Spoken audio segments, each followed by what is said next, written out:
Evening, Dave. Evening, Adam. And in a week in wrestling where have we got a new tribal chief in the bloodline? Has AEW lost one of its top stars and the injury jinx continues? In TNA, a referee saved a performer from what could have been a career-ending injury. And lastly, who is on the receiving end of Randy Orton's calls? We'll find out all of that and a little bit more on the Hitting the Turnbuckle podcast with, of course, me, Adam Cousins, and you've heard him. The problem child is back, Dave Robinson. Again, evening, Dave. Evening, mate. You okay? Yeah, not bad. I was really weird. I was talking to Rachel earlier on this evening. I was like, Jesus, it's 7 o'clock and it's light out. What's going on? The clocks have gone forward now in the It's UK. light, but it's gone really cold. I think not to moan about the weather, but I thought we were getting some nice weather coming, and today's felt like winter again. Yeah, it had. Absolutely horrible. I'm wrapped back up. Me and Rachel was out this morning, and Rachel was absolutely freezing. Yeah. To be fair, it was quite nippy, but of course, and as people know that have watched the show this week, I've been suffering at the back end of the week from an infection. So I will apologise in advance. I will try and mute myself. It was a bit difficult to mute myself when I'm doing a review on my own, like of a show, which I was doing for two shows. So at least I've got David here now that can take the reins. Hopefully, I won't be as bad because I feel a lot better than what I was, but it's an FYI and apologies if I do. Um, Dave, we're 3 weeks away. I wanted to get this started straight away. We're 3 weeks away from WrestleMania. And I was actually, I catched up with SmackDown earlier on today, actually, to be fair. We said we were talking in the text messaging last night, and we both were sitting there going, we're struggling to, really watch WWE at the minute. And considering where we are with 3 weeks to go, is there anything about WrestleMania that interests you at this moment in time? That silence probably says a lot. I'm really struggling with the product, and I don't want to come on here and moan. We're always kind of quite positive about wrestling in general. Um, I had a hard time with SmackDown this week, as in I really didn't want to be watching what I was, and if it wasn't for the fact that I was coming on this podcast and talking to you about it, I would have turned it off. Um, I am, I do like Punk and Roman. I do want to see that match. There's a relative, Yeah, I'm relatively excited about seeing that in the main event. As a long time Punk fan, well, as a fan of Punk throughout his career, really. I know he main evented last year, but it was the first night. Um, if you're a real traditional wrestling fan, you could make an argument that Punk would hasn't main evented around as in the last match, and it looks like he'll be doing that. So yeah. I think, yeah, there's definitely a bit of interest there for me, and I don't know which way that match will go over. Genuinely, I don't know which direction they'll go in. Um, I think Orton Cody will be a Yeah. decent match as well. I think that could be good. And it's WrestleMania, so hopefully there's a few surprises and bits and pieces. But I would say it's quite lackluster. I'm not like in full great. It's WrestleMania. Bring it on. It's going to be a two-night extravaganza. I am a little bit meh about it all, but I think that's a reflection of how bad I feel the booking has been. And there's a few like a strange decision for me to take the belt off Carmelo. I I thought have a Carmelo theory. was Well, doing some sorry, no, I stuff. have a theory on that one. But someone there was a guy that on TikTok, and as sad as people probably know that I am, I scroll TikTok quite a bit, and there's a guy that come out and said, the reason why that he thinks that it made sense to do it was because the feud between Carmelo Hayes and Trick Williams is going to be the feud of the summer for the Okay. United States Championship. I don't know, but I get your point on that one. But carry on, Dave. Sorry, I interrupted you. Yeah, so am I? So I'm a Sami Zayn fan, and I see that, and I know they did the whole angle where there's not a spot for him at WrestleMania, and he's won the US title, and now he's facing Trick, and I'm sure that will be a good match, but it just seems a little bit forced and it's like shoehorned in, and there's a fair bit of that as we're getting close to the actual event. Um, yeah, it's not a traditional WrestleMania build as far as I'm concerned. You've got your big marquee matches, but then everything else is just kind of there. Hmm. So that's my thoughts on it at the minute. I don't know if you feel differently or what your I'm thoughts are on the. I'm about as excited as I would be if I found out I was waking up in the morning and I was going to have chronic diarrhea. I mean, I Okay. really, I have little to no excitement. I mean, you made Punk Roman, yeah. Match quality wise, it isn't going to be a catch as catch can classic, but I'm intrigued to see what way they go with it. Orton and Cody, I'm interested in because there's a backstory to it, which we'll get to. Yeah. Brock and Obafemi, I have an interest in. I've got a, I'd be interested since Obafemi's been taken out, Brock, for the last couple of weeks. So I'm obviously going to get to a point where Brock is going to get the better of Obafemi at some point. It's just what route do they go down at WrestleMania? Jacob and Drew in an unsanctioned match. I've got interest in that, but it's just gonna, it. You look at WrestleMania cards, and myself and Justin from the I Love Wrestling podcast, we both done the our favorite WrestleManias, and you'll see that in a couple of weeks on the channel actually. And we both had a WrestleMania as top of the list was the same one, and I looked at the card at that. I can't give it away, but it was just, I used to be really excited for WrestleMania. For the Yeah. last decade or so, excuse me, I haven't been.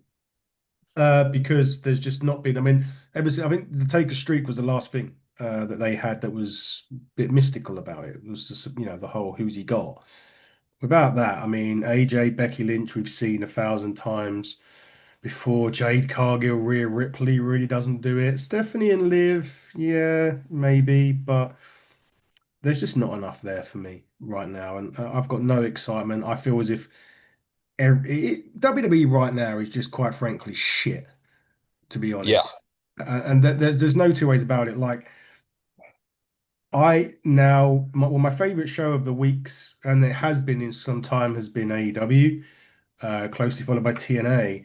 And to be quite honest, and this is, I've even preferred NWA over WWE.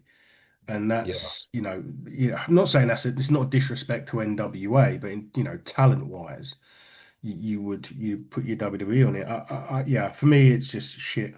But we have to Yeah. talk about it, and we got to watch it. Unfortunately, that's That's what I was. Yeah, if it wasn't for doing this podcast, I feel like I'd be having a bit of a break from the product at the minute. Um, mm, which I've done occasionally over the years. I never take a break for long. no, Um, but yeah, I'm looking at the card now. Yes, definitely Liv Morgan. That should be a good match. yeah, Um, some of the there was quite a lot, and I've got to be careful what I'm saying here because we're big kind of advocates for women's wrestling. We always have. We've always spoke about it. We've always wanted it to be presented in the same way the men's to give the same opportunities, the same type of um, time allowed for their matches. But some of the stuff on SmackDown was just dreadful. yeah. Just Nia Jax and Lash Legend on the microphones, Mm, walking down to the ring. I just thought it was cringy. I just really yeah. thought I'm not interested in this. I'm not interested in seeing the Bella Twins as an act in 2026.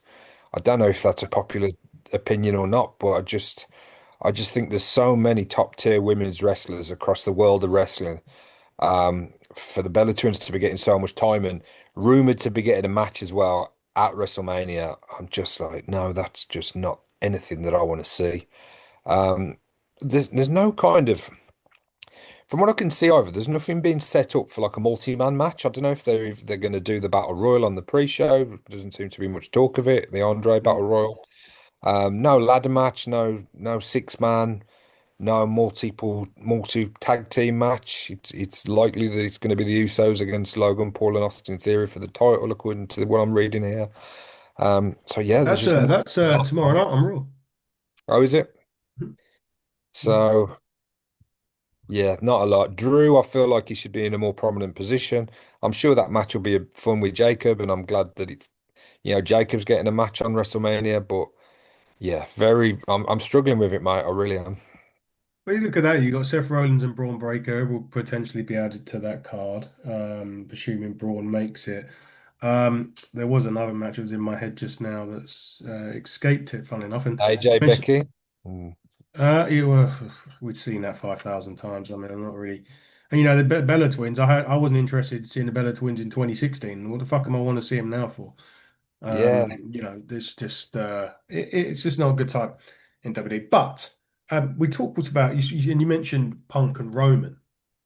Now on Raw this week, and I mentioned it during the opening there about is there a new Tribal Chief? The interesting part of the beatdown that took out on Raw this week was Jey Uso made the play, so to speak, yeah. on that, and I just wonder what is there a reason that they're doing that in the WWE? Are they trying to turn Jey into the Roman Reigns of when Roman Reigns was the head of the table?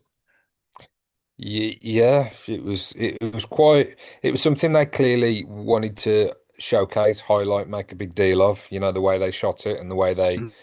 um the way it all happened. Um but yeah, Jay and Jimmy have been kind of back involved as a tag team for a while, and I just don't know what they're doing with Jay at times. And there's been issues with Jay's singles run, and he was insanely over and popular. And I didn't mind last year when he won the Rumble and that little run that he went on. I was cool with that. But his booking the last 6 months or so and his whole presentation has been a bit weird. So for him now to be put in that position and this conversation is happening, yeah, I'm not quite sure where they're going with that or what the if there is anything to it other than just that spot on Raw. I don't know if anything comes out of that, the other side of WrestleMania with Jay and Punk. Um, yeah, that's all I can think of really. Do you think that they WWE could be panicking and perhaps realizing that we're sitting here saying it's going to shit? It may well be that they're thinking it's going to shit, and they're reverting back to what I class as the safety net, which is let's bring the bloodline back and do another big run with that. Yeah, possibly, possibly. I certainly feel they need to hit reset and start doing things a little bit differently, present things a little bit differently. Yeah, just shake things up a little bit. And whether shaking things up, they go back to something that was, widely considered the best long-term storyline that they've ever done.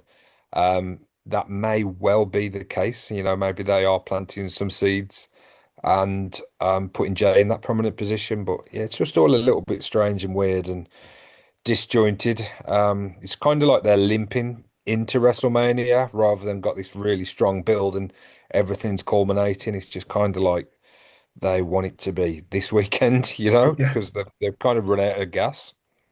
Yeah, well, I mean, another weird one, they put Money in the Bank in September this year, which I think is really a strange one. And well, I was going back, when I said I forgot something, I was going to say Gunther hasn't even got anything at the moment at WrestleMania. No, no So Gunther, no CMLL involvement. Oh, is CMLL Triple or R, Triple R? No Triple R involvement, which again, I feel like that is an opportunity going into this WrestleMania with Triple R. There doesn't seem to be anything with TNA, doesn't seem to be anything with NXT. It's just all a little bit flat. yes. Flat being a word. So with the fact that it's flat, let's move on because we'll come back to the world of, well, the flatness of the WWE in a bit. AEW. We actually potentially we didn't get this done last week, and there was something I wanted to bring up last week as well, which I'll start with. Tony Storm. Really weird. Obviously, we had that thing at the pay-per-view where Ronda Rousey comes out. They have this face-off, and we're thinking, Jesus, they're going to maybe do something between these two. We rock up to Dynamite a week or two ago, and Tony Storm is beaten up. She's a bloody mess. We've found out that it's not an injury, but she's not going to be back anytime soon. I've heard two different things on this. One's the obvious that Juice has literally juiced Tony Storm, and she's got a bun in the oven. And the second thing I've heard is that she's going to be on Broadway. But interestingly enough, the press, I say the people like the Fightfuls and people like that have been sent a memo from AEW, and one of the things on the memo that Tony Khan will not be talking about is Tony Storm. That threw a warning sign to me that perhaps something's not quite right there at the minute. Perhaps I heard those same rumors, if you like. Hmm. Yeah, not a legitimate injury by all No. accounts. Um, I think in the story it may well be revealed as Mina attacked her Yeah. when the time comes. If Yeah. she does return, as you say, like Mhm. the fact that Tony Khan won't comment on it, that does make you think, is there something at play contractually? Yeah. Um, I hope not. I think Tony has been one of the biggest names in AEW for a long time now. One of the best characters, Mm. one of the most entertaining, great in the ring, absolutely adored by the fans, and she would be a huge loss for her to go anywhere. I don't think she will. I No. think, not only has been doing the best work of her career, but her husband works there as well. So it'd be Mhm. a very, very strange thing for me to see Tony Storm leave AEW. Um, so yeah, if she's pregnant, congratulations. I hope everything's okay. And yeah, it's a strange one, isn't it, for women because they can be in the prime of their careers in ring, but also they're in the kind of best time to conceive and children and have a family as well. And you Or wouldn't even begrudge. best time in the ring, but the back end of having the chance to have kids, right? That's another way Yeah, of exactly. there's a line there where it's not a kind of straight line, is it? Because your best time in the ring could be like I would say your best time's here, but you kind of time to conceive in a sense. I know we're not women, but we know that there's a clock, Yeah, right? yeah. And they don't match up sometimes. No, this is it. So. But we've seen top women in wrestling have kids and come back. Yeah, Becky Lynch. Becky Lynch and others. So either way, I hope she's okay. I hope that we see her again in AEW before too long. And yeah, I'm excited to see what they do in terms of the angle and how that plays out. But my Interesting though. suspicion, Yeah, yeah, sorry. Interesting though that Tony Khan doesn't want to talk about it. yeah. I hadn't heard that. I didn't know that. So yeah, that adds another little layer to it. Mm. And will fuel a little bit of those rumors and the speculation. Um, but yeah, maybe it's just to try and maybe just kayfabe. He just doesn't want to be drawn in the story because he wants that mystique to be around what's Very going true. on, and Hmm. maybe that's all it is. But yeah, either way, I hope she's okay. She'll be missed, and hopefully she'll be back in AW before too long. Yeah, I hope so. The other story that he won't talk about but has come out, he tried to purchase the WWE. Yeah, I read that. Yeah, How that's I mean, we're talking about WWE done this to WCW, and obviously we didn't like it. I, I don't know, Eric Bischoff doesn't like hypothetical questions, but I know you do. Um, yeah, if he did, I mean, he did try to buy it. If he was successful, I mean, they wouldn't have accepted the bid, but humor me for a second here. yeah. How would that have panned out? Yeah, I mean, yeah. I mean, he's already so it's not just he's just a wrestling promoter. He's got a Premier League football team as well that he's heavily Yeah. involved with, and an Well, American football team that he's heavily involved Jacksonville with. Jaguars. Yeah. Yes. So I don't know how life would have looked for Tony Khan had he acquired the WWE. I don't know whether he would have his kind of commitments would have stayed the same and somebody else. I mean, obviously he would have owned the company. Whether, yeah, it's mad the speculation and the things that you could. What happens to Triple H? What happens to, what happens to all of these long-term employees? Um, yeah, it doesn't. It would have been very, very interesting to see how that would have played out. Would he kept it as two companies? Um, would he have had the WWE and AEW? How would that affected the relationship with TNA? Would Tony have essentially owned wrestling in America, Yeah. essentially? Yeah. WWE, AEW, TNA, Ring of Honor, NXT. Yeah, it obviously didn't happen, didn't come to light. No. I would love to get Tony's um, answers though. I would love him to be asked that question. If you would have been successful in the acquisition, what would your plan have been? Because he would have had one. Yeah. Yeah. He wouldn't just throw that kind of money around without some kind of plan. So yeah, it'd be fascinating to hear that answer as to how things would have, in his mind, how things would have being the world of wrestling in America, should he have been successful with that purchase? What you should have done was watched our Forbidden Door top 10 that we done that year, and then you could have had an Yeah. ideal show. But I wanted to just throw this one by before we get on to the next thing about AEW. We mentioned about the roster, and now bearing in mind, I took this picture that I've got on my phone. I had this on a Wednesday, so this may have changed. I'm going to run you out a list of women on AEW. And this list of women at the time I took this picture, which was Wednesday, hadn't wrestled for at least 70 days or more for AEW, right? So this is the list.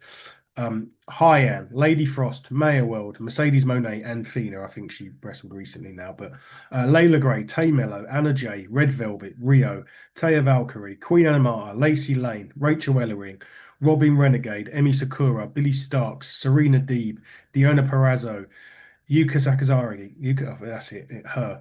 Uh, Hikaru Shida, Nyla Rose, Britt Baker, Camille, Trisha Dora, Ruby Soho, and Diamante, and then Charlotte Renegade at the bottom of that list that hasn't been seen on AEW TV for 1,143 days.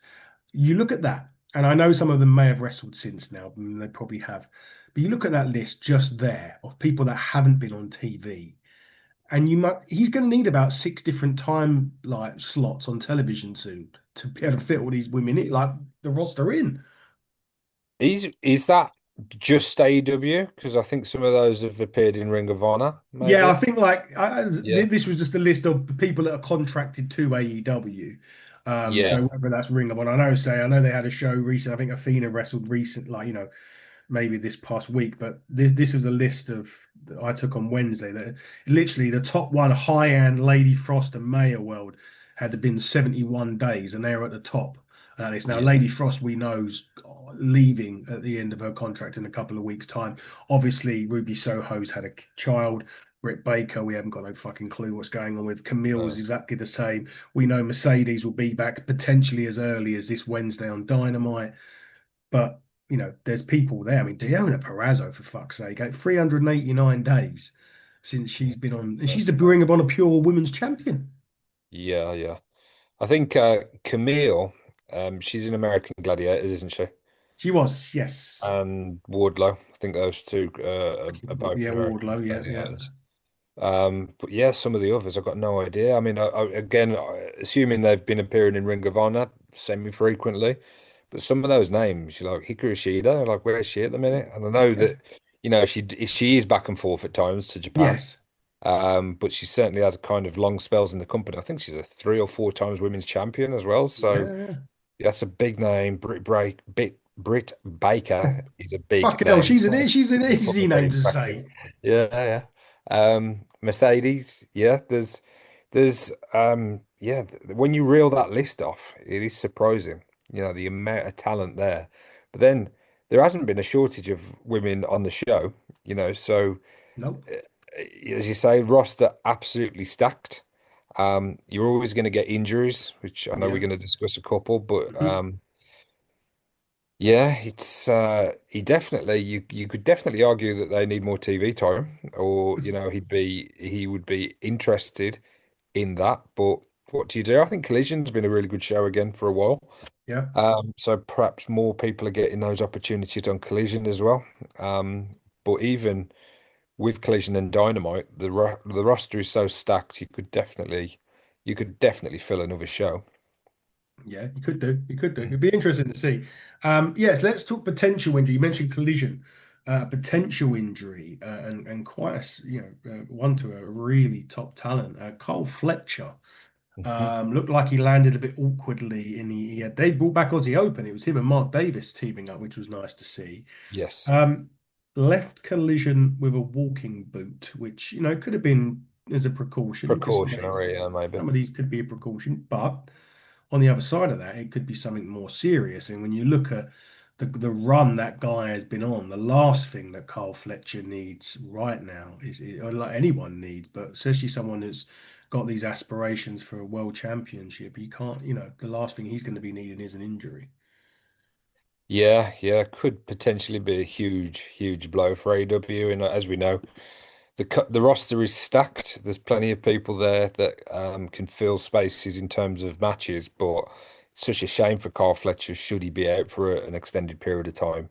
I heard him talking about in an interview in the week and Yeah. talking about Mark Davis and how unlucky Mark Davis had been with injuries. So it just seems so unfortunate that you know he himself could potentially be in that position where he's going to be missing TV time and he might be on the shelf for a period of time. Hopefully, as you say, precaution and he's not out for long if he is out. But it was great to see because it was such a different version of Yeah. Aussie Open as well. You think Mm, back to when we first started seeing more of them, in particularly when they were coming over from Japan as part of United Empire with Osprey, and they were having those trios matches. Kind of Carl Fletcher was like the whipping boy. A lot of the mm. times he was the one that was taking the pin, and Mark Davis was the powerhouse. We've seen Mark Davis since his return add a new dimension to his character, but Carl Fletcher's transformation over the past couple of years has been absolutely sensational. And yeah, TNT champion as well. So hopefully he's not out for a long time and he loses that title or he's stripped of that title or it's kind of I don't think they'll do anything with what was the name they were using for like temporary champions. No, there was a word they were using. It wasn't Um, interim, was it? interim Interim. champion Yeah, maybe. yeah, Yeah, I don't yeah. think they'll do any of that. So it'd be desperately unfortunate for Carl to kind of be injured and lose that TNT title for being out for long term.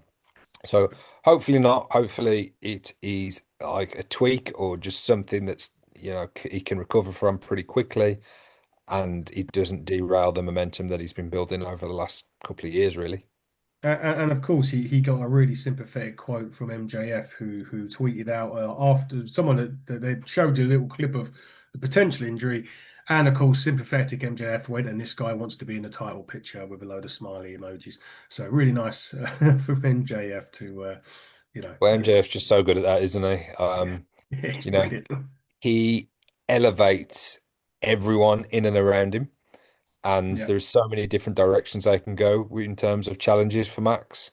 Um, I think I know it's just kind of jumping forward a little bit talking about MJF, but I think this reign has been the reign that he perhaps should have had the first time round. I think Mm. this is a different level. He's always been good in the ring, on the microphone, everything that he's done, but this championship reign is matching that now.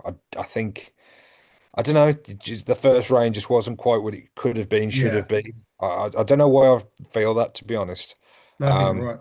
yeah, there was a little bit of a downturn as well in momentum for AEW and some of the things, the backstage things, and maybe that was around the same period. But I think this now, Max having so many different challenges and elevating people, and not just what he does in the ring and on the show, but on social media as well. I I I really think Max is, although he's never really done bad work that we've seen, I think he's definitely doing his best work right now.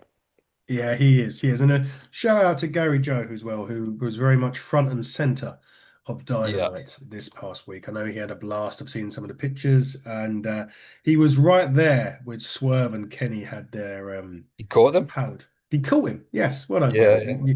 You called it. If only your catching was, sorry, if only your predictions was as good as your catching, you wouldn't be sitting in last place in our Oh, is it? prediction lead. He is in last place. Yes. We're now second, unfortunately, due to CCP podcasting getting a clean sweep of TNA this past week. We were one out. I got the wrong. I predicted the wrong, and I'm looking at it. I should have gone the other way, but it's easy to say that now, isn't it? Now the matches are done. However, anyway, Gary, hope you enjoyed the show. You look like you had a blast, and you had a great show that you saw as well.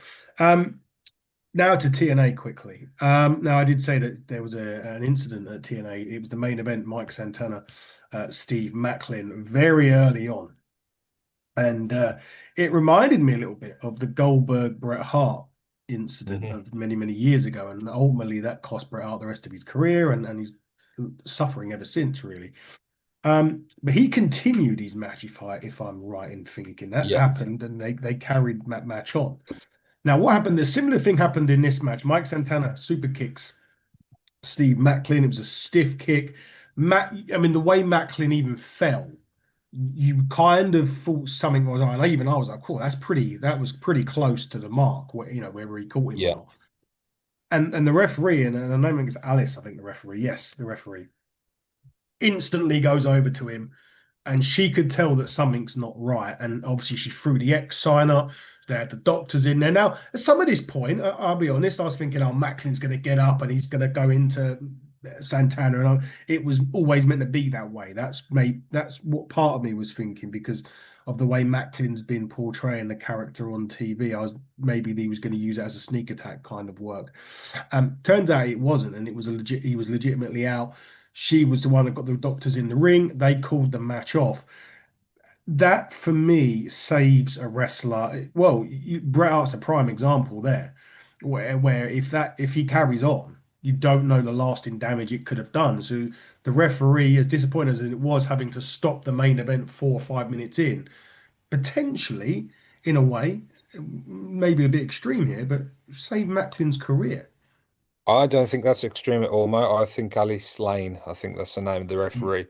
I think she deserves all the props and plaudits for how quickly and swiftly she acted, not just because of the damage that was caused by that unfortunate moment. So it was a whip against the rope. They were a little bit mm. close together. Yeah, Santana's hit a super kick, which he's probably hit thousands and thousands of times. Um, very, you can't really say retrospectively that you shouldn't have done the super kick. You see this time and time again. yeah, They were a bit close. But again, there's no real blame attached to the move. It's just one of those no, unfortunate accidents. But I think if she hadn't have acted when she did, and Steve tried to continue, and they come to a next spot and it's a suplex and he lands on his head, or they just get something wrong, or the timing's off, or it just doesn't bear thinking about. So I am so pleased and proud of the wrestling community's response and reaction to this. mm, I haven't seen any negativity. no. There might be pockets of idiots that have said, she should, but I have seen across the board that she did the right thing, and she absolutely did. There's no question Yeah, about that, and I think she should be really praised for it. And I think that is the standard. That is the standard. That's what the refs should do. yeah, They should have full autonomy to do that, to make that decision, to be the one in the ring at close quarters with the performers. And if they think that is necessary, even if afterwards it was deemed that it wasn't necessary, I yeah. think in the moment they've got a split second to act. And I think she did a great job. And yeah, power to her. Yeah, power to her. Gladly, Steve Macklin didn't have any concussion. He passed all protocol. I think he was kept off the next night just as a precaution. I think that's perfectly reasonable to miss a couple of, I think they taped 2 episodes of Impact because there isn't long between the next one. I mean, literally in a couple of weeks' time, we've got TNA Rebellion on the 11th, and we got AEW Dynasty on the 12th. So that's a week before Mania. So we've got like 2 weeks. So I think they've done the right thing keeping him off. And I hope we all hope he's okay anyway. He has tweeted out since, or he said something since that he's fine. But yeah, absolute kudos to the referee. And I think if in doubt, call it off. Don't, and she done great reactions, and a great thing for her to do. So more power to her, and Yeah. as we said, potentially save career. That should just be shit. Obviously, AEW, everyone will be aware of it, but even Yeah. like independent promotions and the way that the referees that are in kind of training, if you like, that are coming through, that's how you deal with that situation. Mm. That is the bar. That's the standard. That is what the expectations are. If something like that, similar to that, particularly around head injuries, happens during a match, that's the way to deal with it.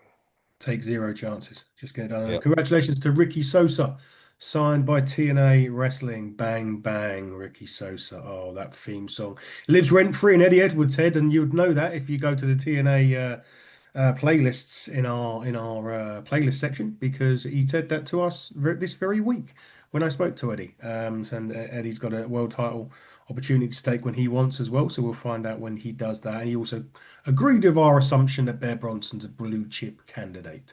So there you go. We know what we're talking about clearly if Eddie Edwards agrees with Yeah. that. But back to the WWE, unfortunately, for the final time this evening, and. Randy Orton turned heel a couple of weeks ago. It was nice to see. It's been brilliant. He's been getting pops anyway. So Yeah. You wouldn't know he turned heel, would you, from the reactions?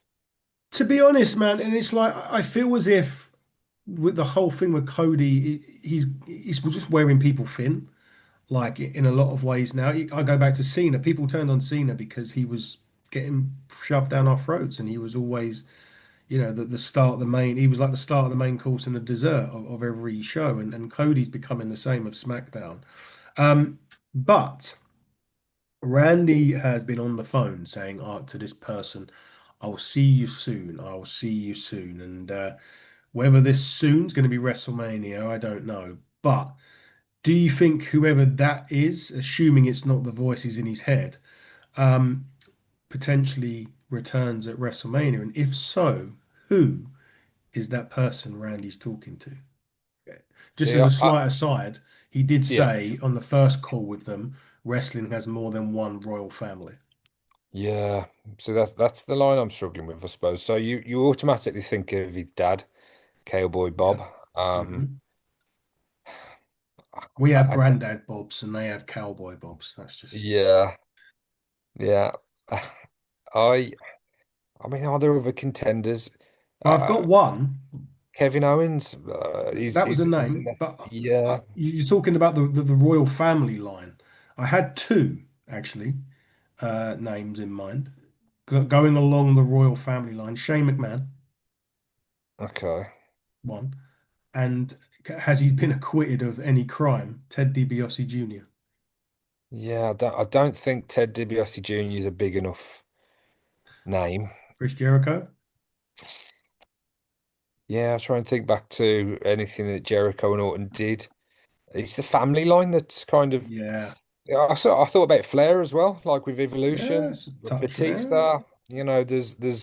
There's different things they could do, I suppose. Triple H. I don't. It's a long shot. Don't get me wrong. Um, I'm just wildly speculating. I think the one person that I could seriously see coming in to help Orton or doing something, it would be Kevin Owens, but I just don't know how Mm, that fits into the family comment, um, or where they're coming from with that. And obviously, the last time Orton and KO were in the ring together, they were against each other, yeah. so. There would be a little bit to be explained there as well, but I do like the intrigue around it, and whether it will play into the finish of WrestleMania, I'm not sure. I personally, and you just made that comment about Cody, I would love to see them go in the other direction and have Cody as the heel, like Yeah. really kind of give. I think it's time. I think it was time in AEW to do it. I understand what's happened and him coming over to WWE and being the absolute superstar, superhero, Super Cody, all the merch, everything with the kids, the title runs, the finish the story. Totally on board with all of that, but now I do really feel it's at time to go in a different direction, and I would love to see it. I think Cody is a very different proposition to turning Cena heel, Mm, because Cody's so good in the ring as well, yeah. and I'd love to see him really kind of you know, become that character and see what they do with it. And we were talking earlier about the WWE needing a reset. I think that could be absolutely perfect to go in that new direction for the company. But yeah, we'll see. We'll see if it's somebody from Randy's past, Cody's past, or somebody that we're just completely not expecting, or whether it is just the voices in Randy's head, and that's the way they play it off. But I I don't think haven't. so. I I, think it ha will be somebody. I have another name that's just Yep. come to me, which makes sense. Arn Anderson. Mm, yeah. He's Yeah. been with Cody in AEW, right? So it would, and he did pull the trigger on Cody in AEW. If you remember, he said that, Old Yeller, wasn't it? He said to him, or was it something along those Some lines? And he had yeah, something about a something along Glock or the something. Yeah, Glock. That was it. Yeah, take the yeah, yeah, that was it. So maybe yeah. that was, maybe that is it. Or what Randy Orton could do, because everything else seems to happen at the minute, is to get to Danhausen to curse him. Mm. Yeah, again, I don't think that's really fitting. They've like I know it's not the main event; it's a main event, It's the but main event of night one, isn't it? But yeah, Danhausen will be nowhere near the main event of night one or two of WrestleMania for that man. He'll probably no. be involved. He'll probably do some stupid skit that they've been doing recently with him. And yeah, I think I'm it's gone. from the initial introduction, which was Yeah, a bit, I think actually it's gone quite well with Danhausen, but I do yeah, yeah, think it's got a shelf life, and I don't think it's going to be long. I think they'll probably rinse it for what they can from a merch point of view, and I think the segments on the show are getting real good reactions, and they're yeah. getting pretty over. And I'm happy for Danhausen, because Mm, for so long in AEW he wasn't featured, yeah, and he's a talented performer, whichever of way you course. look at it. So he's getting his opportunity, 15 minutes of fame, whatever you want to call it. But yeah, I don't see that as a long-term thing. Um, but yeah, I'm thinking about the autumn coded thing, and it's definitely added an extra layer, which creates a bit of intrigue around it. But I hope whatever happens, again, we see a different side of Cody following WrestleMania. Yeah, I hope so. Well, we'll find out very, very soon in the next 3 weeks, once WrestleMania comes and goes. But that has been this week in wrestling. What have we got to look forward to next week? Well, I can tell you. Obviously, the review shows will be back. Um, the Vision Orion will join us for Independent Showcase. Our new co-host gets his first big opportunity this week, and he's got to do his first top 10 list. So you'll see it. We put together our top 10 US champions. Now, the interesting piece about that is it's a championship that's gone across multiple companies, so it threw up a lot of different names from everybody. So we'll all see how Michael, our new co-host, does, and whether they're going to be as controversial as yours, David, I don't know. However, one for you to do for us for when me and Michael record our next top 10, which is going to be in a few weeks' time. I would like you, Dave, to message me your top 10 cruiserweight Oh, champions of okay. the yeah, of all time. If you can do that, that'd be great. Me and Michael have compiled our list. Actually, this week, me and Michael are going to doing a debut episode of our new series, From the Vault, where we go back, I think, to 1988, the first ever Clash of the Champions, NWA, Jim Crockett Promotions, WCW-ish. At that point, main evented by Ric Flair against Sting for the World Championship. We've got that. And later on this week, Jake Christ comes to our channel as well, former NWA, former TNA talent. So that was a good interview. Very quick one because he was on his way to the gym. So we sat down for a very brief time. But follow us at HTT Buckle everywhere. Dave, I hope to see you next week. Hopefully, I'll be fully recovered from this. And but can you please serenade us off like you normally do? Oh yeah, yeah. Oh well, funny you should mention that about the cruiserweight. 'Cause I was listening to Paul London. I don't know if he's doing the rounds at the minute, but he brought up a few names and yeah, evoked a few memories of the cruiserweight division from both WCW and WWE. So I will definitely get that over to you. But for now, mate, I will bid you adieu, goodbye, mwah, and good night. Bang. Stay safe, everybody.